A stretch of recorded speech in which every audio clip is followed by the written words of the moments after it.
आज का जो लेक्चर होगा हमारा उसमें हम लोग पढ़ेंगे करेंट डेंसिटी। करेंट डेंसिटी पढ़ने के बाद तब पढ़ेंगे हम लोग नंबर डेंसिटी। तो चलिए समझते हैं करेंट डेंसिटी के बारे में। करेंट डेंसिटी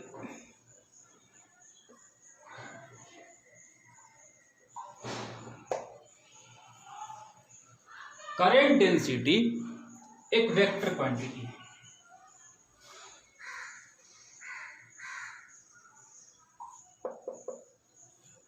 इसमें डायरेक्शन भी होगा प्लस मैग्नीट्यूड भी होगा।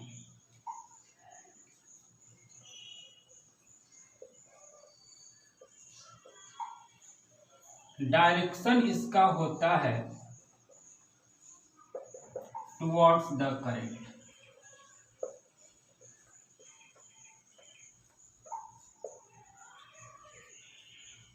करेंट डेंसिटी जिसको हम लोग J से रिप्रेजेंट करेंगे, ये पॉइंट फंक्शन है। मतलब कि किसी कंडक्टर के किसी खास पॉइंट पर हम इसको डिफाइन करेंगे, किसी खास पॉइंट पे उसको हम निकाल पाएंगे। जैसे कि मान लेते हैं कि ये कंडक्टर है,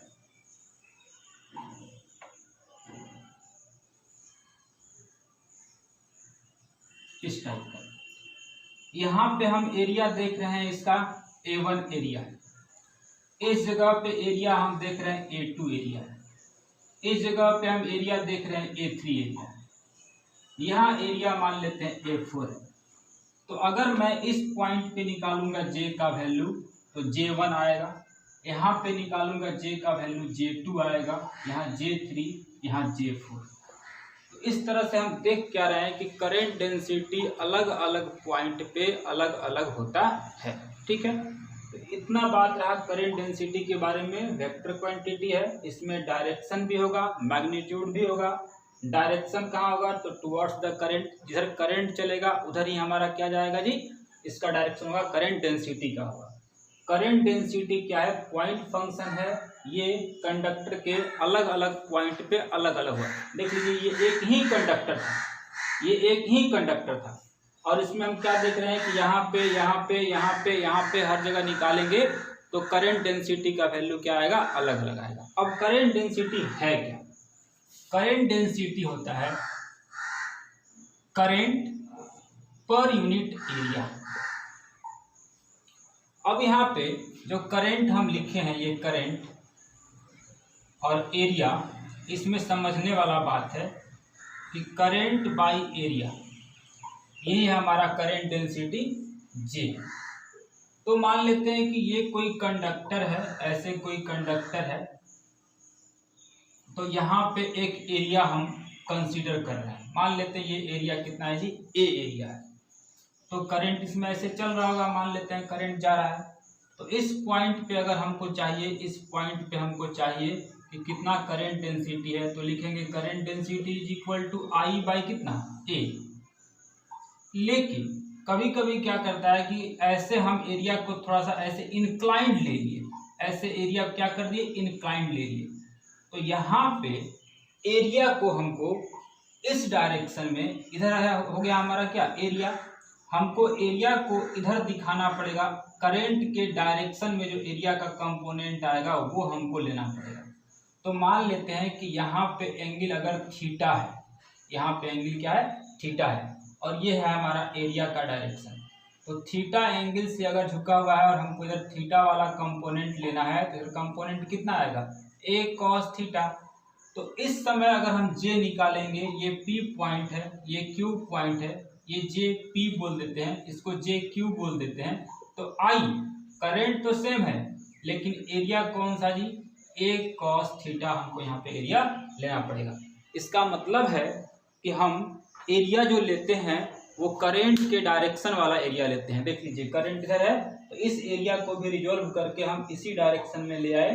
क्या मिला हमको, A cos थीटा, ये वाला एरिया का कंपोनेंट इस डायरेक्शन में। तो लिखिए J Q पॉइंट पे, इस पॉइंट पे देखेंगे तो I बाई कितना हो गया, A cos थीटा। तो हमको क्या मिला कि करंट डेंसिटी जो है अलग अलग पॉइंट पे एक ही कंडक्टर में अलग अलग हो सकता है। तो ऑब्जेक्टिव में क्वेश्चन पूछा जाएगा कि करंट डेंसिटी जो है किसी कंडक्टर की प्रॉपर्टी है एज अ होल, या किसी कंडक्टर में किसी खास पॉइंट का प्रॉपर्टी है। तो हम लोग बोलेंगे नहीं, किसी कंडक्टर में किसी खास पॉइंट पे इसको हम लोग डिफाइन करते हैं। ठीक है, अब अगर हम लोग निकालना चाहते हैं इसका यूनिट,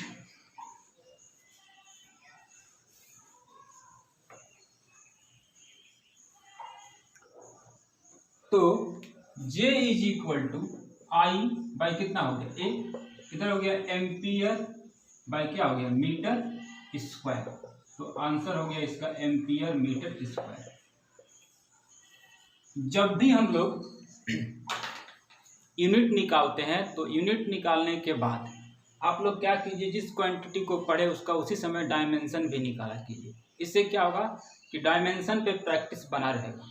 एक बार जेईई एडवांस वाले ने क्या किया, बहुत सारा क्वांटिटी दे दिया और उससे उसके सामने में दे दिया column A column B type का क्वेश्चन आया और कह दिया कि मिलाने के लिए। अगर हमको प्रैक्टिस में रहेगा तो हम उस समय, क्वेश्चन तो हल्का है, डायमेंशन निकाल लेंगे, लेकिन जल्दी निकाल लेंगे तो टाइम बच जाएगा। इसलिए प्रैक्टिस इसका होते रहना चाहिए। तो इसका डायमेंशन आप लोग निकालिएगा कि करंट डेंसिटी का डायमेंशन क्या होगा। ठीक है, बड़ा आसान। अब आते हैं करंट डेंसिटी के बारे में। जब हम पढ़ लिए तो करंट डेंसिटी एक वेक्टर क्वांटिटी है। तो जब हम दिखाएंगे तो इसको ऐसे दिखाएंगे, मतलब वेक्टर क्वांटिटी है।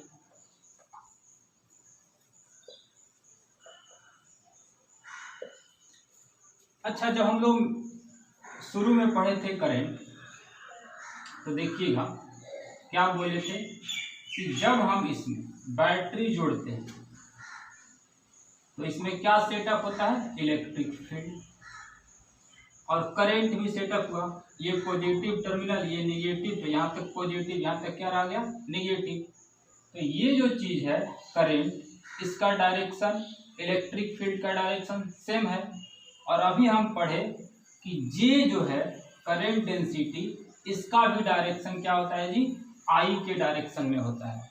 इसका मतलब है कि इलेक्ट्रिक फील्ड आई और जे तीनों का डायरेक्शन किसी कंडक्टर में क्या होता है, सेम होता है। इलेक्ट्रिक फील्ड आई और जे, करंट डेंसिटी, तीनों का डायरेक्शन क्या होता है, सेम होता है। ठीक बात है।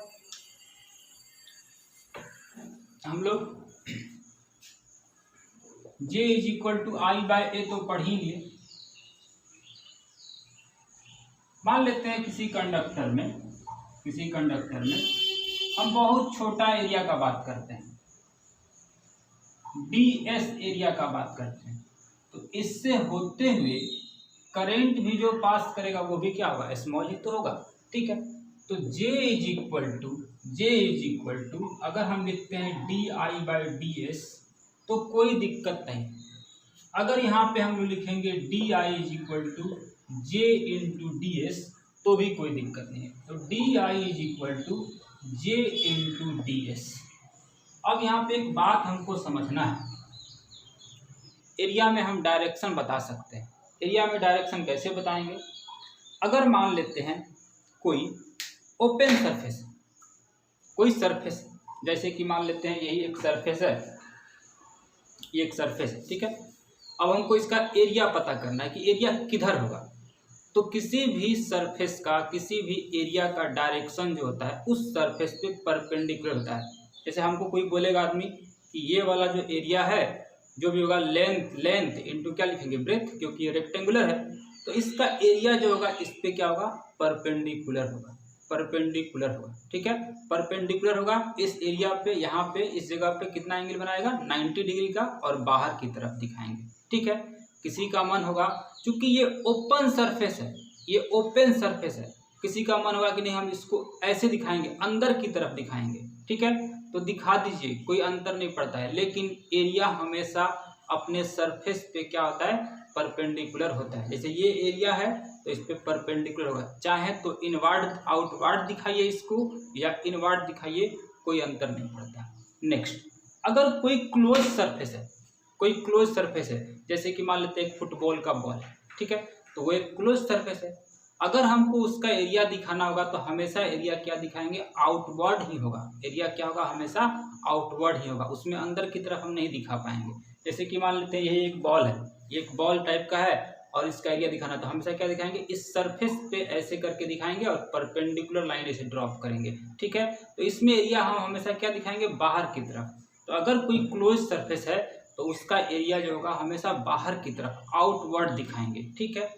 और लेकिन कोई अगर ओपन सरफेस है, खुला हुआ सरफेस है, खुला हुआ सरफेस है, तो मेरे मन पे डिपेंड करता है कि या तो हम आउटवर्ड दिखा दें या इनवर्ड दिखा दें। लेकिन किसी क्वेश्चन को बनाते समय अगर हम एरिया को एक बार आउटवर्ड दिखा दिए तो उस पूरे क्वेश्चन में एरिया को हम वही डायरेक्शन मानेंगे। जैसे कि मान लेते हैं किसी ने कहा कि मैं इसमें ऐसा मान लूँगा एरिया का डायरेक्शन, ठीक है। अगर हम इसको ऐसे घुमा दिए तो एरिया कितना से घूम गया, तो बोलेंगे पहले ऐसे था अब ऐसे हो गया। मतलब कि पहले कोई चीज़ ऐसा था, कोई चीज़ उधर था, अब घूम करके ऐसे आ गया, 90 डिग्री से एरिया क्या हो गया, रोटेट हो गया। लेकिन अभी भी हम क्या माने हैं, ऐसे कर दिए, ठीक है, लेकिन अभी भी एरिया क्या है, इस पे परपेंडिकुलर ही है, ठीक है। तो ये बात यहाँ पे रहा। तो अगर हम लिखना चाहते हैं कि D I is equal to, ये एक वेक्टर क्वांटिटी है, जब इसमें हम डायरेक्शन दिखा दिए तो हम ये काम कर सकते हैं कि जे डॉट डी एक्स, यहाँ पे क्या होगा, डॉट प्रोडक्ट लगाएंगे। और कभी मन हो कि नहीं हम इसमें इंटीग्रेशन लगाएंगे, ऐसा वाला काम करेंगे, तो ये भी हम कर सकते हैं, कोई दिक्कत नहीं, ठीक है। तो यहाँ से निकलेगा आई जे डॉट क्या हो गया, डी एस।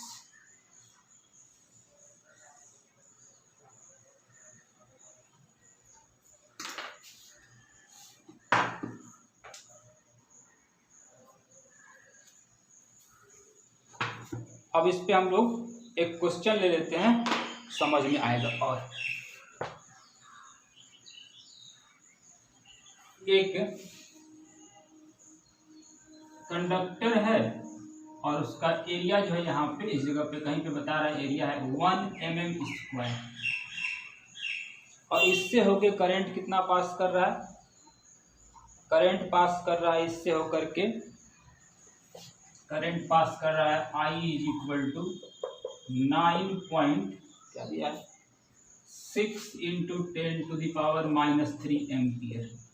मेरे को करंट डेंसिटी चाहिए इस पॉइंट पे, तो J इज इक्वल टू क्या होता है, I/A होता है। तो करंट कितना दिया गया है, 9.6 इंटू 10⁻³ बाई एरिया 1, यहाँ तो mm² दिया हुआ है, तो हमको इसको क्या करना पड़ेगा, मीटर स्क्वायर में चेंज करना पड़ेगा। तो चेंज करेंगे मीटर स्क्वायर में। चेंज कैसे करेंगे भाई मीटर स्क्वायर में,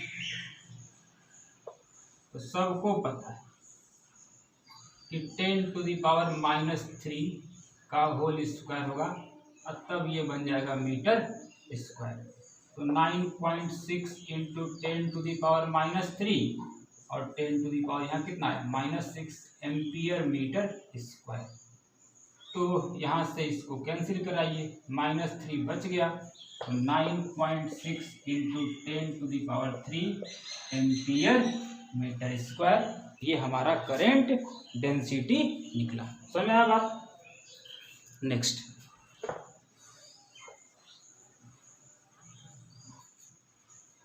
नंबर डेंसिटी। नंबर डेंसिटी को n से दिखाएंगे, या इसी का दूसरा नाम है number of free electron per unit volume. Number density क्या है, number of free electrons per unit volume. इसका मतलब है कि अगर हम n का फॉर्मूला बनाना चाहेंगे तो लिखेंगे number of free electron by क्या लिखेंगे, वॉल्यूम लिखेंगे। अब हम इसी को समझेंगे यहाँ पे।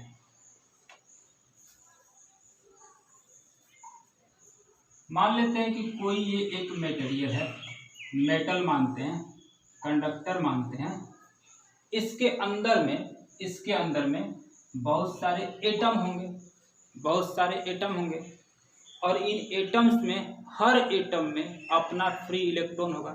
जैसे कि मान लेते हैं कि कॉपर है, कॉपर में मान लेते हैं कि एक एटम में एक फ्री इलेक्ट्रॉन। तो अगर यहाँ पे 1,00,000 होगा एटम तो 1,00,000 फ्री इलेक्ट्रॉन मिल जाएगा। मिलेगा कि नहीं मिलेगा? ठीक बात है।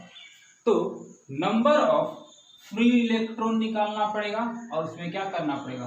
वॉल्यूम से डिवाइड करना पड़ेगा। तो मान लेते हैं, हम मान लिए कि इसका जो एरिया है वो A है और यहाँ से यहाँ तक का लेंथ कितना है? L। तो वॉल्यूम कितना होगा भाई? तो वॉल्यूम होगा एरिया इंटू क्या लिखेंगे? लेंथ लिखेंगे। ये वॉल्यूम निकला हमको, A इंटू L। अब हम मानते हैं नंबर ऑफ फ्री इलेक्ट्रॉन्स पर एटम बराबर x मान लिया। कितना मान लिया? कि एक एटम में x फ्री इलेक्ट्रॉन है। अगर 1 होगा तो x का वैल्यू 1 लिखेंगे। नंबर ऑफ फ्री इलेक्ट्रॉन पर एटम 2 होगा तो x का वैल्यू कितना आ जाएगा? 2 हो जाएगा। ठीक है, वो एग्जाम में दिया रहेगा, क्वेश्चन में दिया रहेगा कि कितने नंबर ऑफ फ्री इलेक्ट्रॉन हैं। वैसे केमिस्ट्री आप पढ़े हैं तो नंबर ऑफ फ्री इलेक्ट्रॉन भी निकाल सकते हैं। नंबर ऑफ फ्री इलेक्ट्रॉन पर एटम कितना दिया गया है? यहाँ पे x दिया गया है।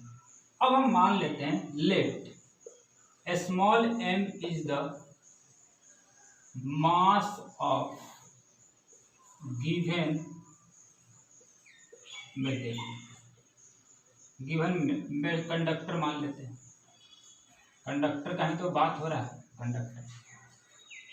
तो अगर हम चाहते हैं कि नंबर ऑफ मोल निकालना तो क्या करेंगे? गिवन मास बाय उसका एटॉमिक मास। m क्या ये हमारा गिवन मास है, कितना मास उसका दिया गया है? गिवन मास बाय क्या लिखेंगे? इसका एटॉमिक मास।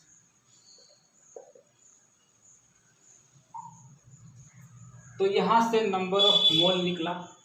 अगर हम चाहते हैं कि नंबर ऑफ एटम्स निकालना तो फॉर्मूला होता है number of mole into Avogadro number. तो नंबर ऑफ मोल कितना निकला है? Small m by capital M, और एवोगाड्रो नंबर को N0 से डिनोट करते हैं। नंबर ऑफ एटम निकला। अच्छा, यहाँ पे देखें क्या कि नंबर ऑफ फ्री इलेक्ट्रॉन्स पर एटम x है। इतने एटम में नंबर ऑफ फ्री इलेक्ट्रॉन कितने होंगे? तो total number of free electron, total number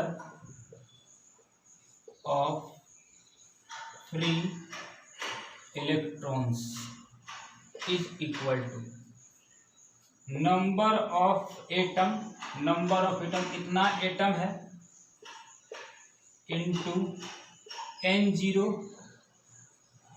into कितना हो गया? x। ये रहा total number of free electrons. Small m by capital M। Small m क्या है? गिवन मास है उसका। कैपिटल M क्या है? एटॉमिक मास है। N0 एवोगाड्रो नंबर है। x क्या है? नंबर ऑफ फ्री इलेक्ट्रॉन पर एटम। एक एटम में कितना फ्री इलेक्ट्रॉन था। अब हमको निकालना है नंबर डेंसिटी। नंबर डेंसिटी जिसको हम लोग किससे डिनोट किए हुए हैं? स्मॉल n से डिनोट किए हैं। तो number density n is equal to क्या लिखा गया है? Number of free electron. Number of free electron, कितने नंबर ऑफ फ्री इलेक्ट्रॉन निकले? तो m by capital M N0 x by volume को हम कितना मान लिए? v मान लिए।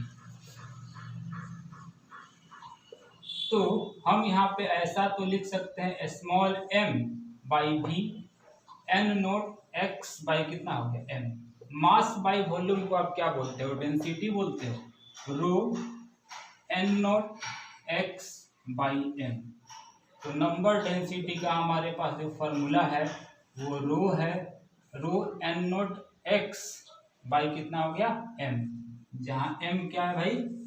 तो उसका एटॉमिक मास है। रो क्या है?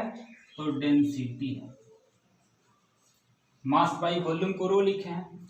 एक्स क्या है, तो नंबर ऑफ फ्री इलेक्ट्रॉन पर एटम। स्मॉल ये कैपिटल एम क्या लिखे हैं, तो एटॉमिक मास लिखे हैं इसका। और एन नोट क्या है, तो एन नोट है 6.022 इंटू 10⁻23, जिसको हम लोग क्या बोलते हैं, एवोगाड्रो नंबर बोलते हैं। इससे क्वेश्चन एक बार जेई एडवांस में आ चुका है। तो हमने क्या करा, नंबर डेंसिटी निकालने के लिए जा रहे थे। तो नंबर डेंसिटी में सबसे पहले पढ़े क्या कि नंबर डेंसिटी होता क्या है, तो number of free electron, total number of free electron, और बाई क्या लिखेंगे, वॉल्यूम। तो कोई भी हम लोग अगर मान लेते हैं इसी टाइप का एक कोई मेटल लिए, तो इसका अपना मास होगा, और इसमें जितना भी एटम होगा उसी के अनुसार इसमें क्या होगा, नंबर ऑफ फ्री इलेक्ट्रॉन भी होंगे। तो नंबर ऑफ फ्री इलेक्ट्रॉन निकालने के लिए क्या किए, सबसे पहले हम क्या किए, नंबर ऑफ मोल निकाल लिए कि गिवन मास में कितना मोल है। उस मोल को निकालने के बाद हम क्या किए, नंबर ऑफ मोल निकाल लिए, फिर नंबर ऑफ हम एटम निकाल लिए।